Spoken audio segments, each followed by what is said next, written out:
আমি ইলেকশনের পরে 11 লক্ষ বাড়ি যেটার নামে লিস্ট করা হয়েছিল, এই বছরের মধ্যে প্রথম কিস্তি 60,000 টাকা আপনারা পাবেন এবং তারপরের বছর আরো 60,000 টাকা পাবেন।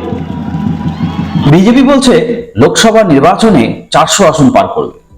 বিজেপি গোটা দেশে 200 আসনই পার করতে পারবে না বলে মালদার জনসভা থেকে জানালেন রাজ্যের মুখ্যমন্ত্রী মমতা ব্যানার্জি। কেন্দ্রীয় সরকারের 100 দিনের কাজের টাকা না দেওয়ার বিরুদ্ধে গর্জে ওঠেন তিনি। বাংলায় সিএ ও এনআরসি করতে দেবেন না বলে হুঙ্কার দেন এদিন। গ্যাসের দাম বৃদ্ধি, আবাস প্রকল্পের টাকা না দেওয়া, 100 দিনের কাজের টাকা না দেওয়া সহ একাধিক ইস্যুতে কেন্দ্রীয় সরকারকে কড়া ভাষায় আক্রমণ করেন রাজ্যের মুখ্যমন্ত্রী। পরিযায়ী শ্রমিকদের জন্য বিশেষ স্বাস্থ্যসাথী কার্ড চালু করার ব্যাপারে আশ্বাস দেন তিনি। 60 বছর পেরিয়ে গেলেও মহিলারা লক্ষ্মীর ভান্ডারের সুবিধা পাবেন বলে জনসভা থেকে আশ্বস্ত করেন তিনি। শনিবার প্রথমে মালদার গাজল ব্লকের কলেজ ময়দানে এবং পরে মানিকচক ব্লকের এনায়েতপুর ফুটবল ময়দানে জনসভা করেন তিনি।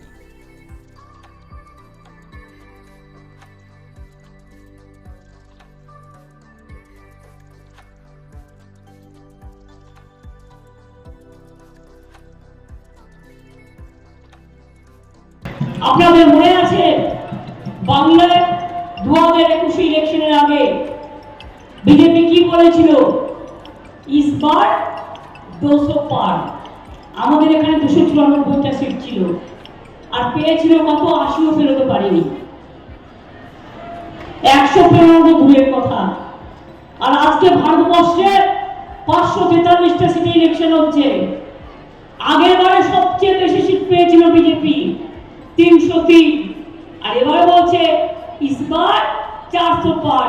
আমি বলি আগে 200 পার করো, তারপরে তো পুকুরে সাঁতার কাটবে। আগে 200 পার করো, তারপরে সাঁতার কাটবে। বাংলায় ভোট নেই, দক্ষিণ ভারতে ভোট নেই, পাঞ্জাবে ভোট নেই, দিল্লিতে ভোট নেই, রাজস্থানে হাফ হয়ে যাবে, মধ্যপ্রদেশেও তাই হবে, উড়িষ্যাতেও ভোট নেই। ভোটটা আসবে কোথা থেকে? মগের মুলুক থেকে। জিজ্ঞেস করুন। মিথ্যে কথা বলে সোশ্যাল নেটওয়ার্কে দাঙ্গা লাগানো আর তৈরি করার নাটক দিয়ে কোটি কোটি টাকা খরচ করে কতগুলো ফোড়ে, কতগুলো বিজেপির দল তারা মিথ্যে কথা বলে বেড়াচ্ছে। আপনারা 100 দিনের কাজ চান না খগেন মুর্মুকে চান? কোনটা? মনে রাখবেন, কেন্দ্র করছে না বলে বাংলা ভিক্ষে মানবে না। এখান থেকে যত বেশি এমপি সিট আমরা নিয়ে যাব, তত বেশি দিল্লির গভর্নমেন্ট আমরা চালাবো ভালো করে এবং সবাইকে সাথে নিয়ে। এবং মনে রাখবেন, বাংলার প্রাপ্য আদায় করে আনবো এবং মানুষের কাজ আদায় করে আনবো।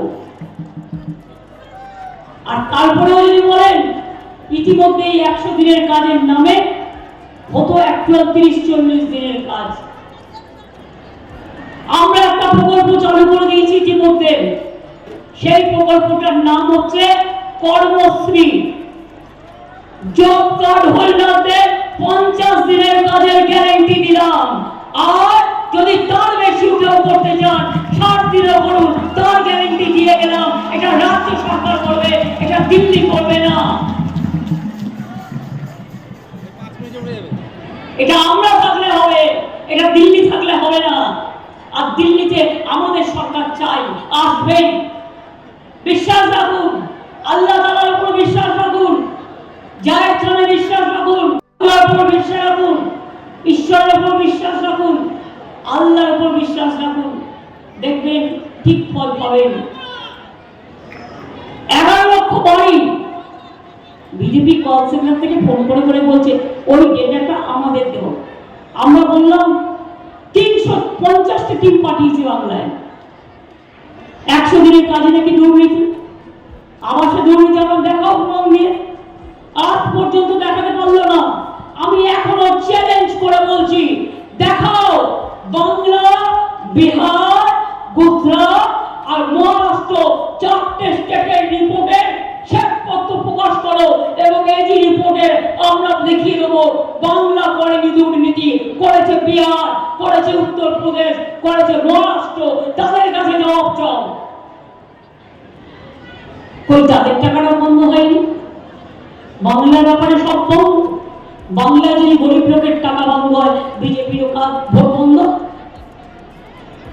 100 দিনের টাকা নাই, বিজেপির ভোট নাই।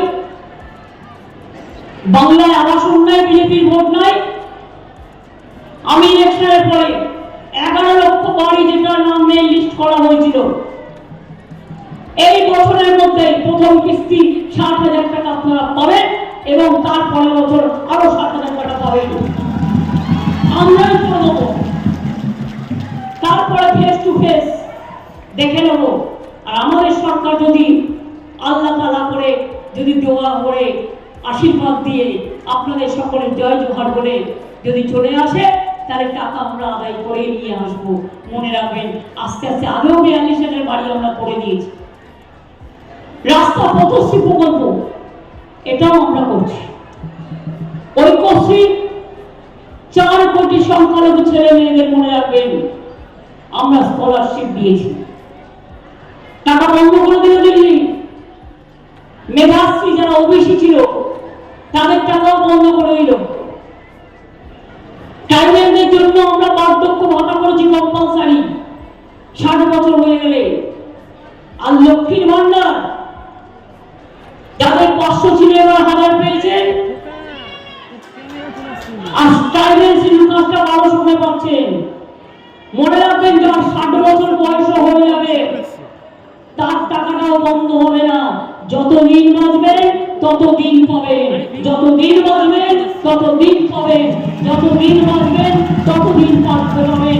আপনারাই আমাদের মা, আপনারাই আমাদের আম্মা, আপনারাই আমাদের মাদার, আপনারাই আমাদের সবকিছু চালান।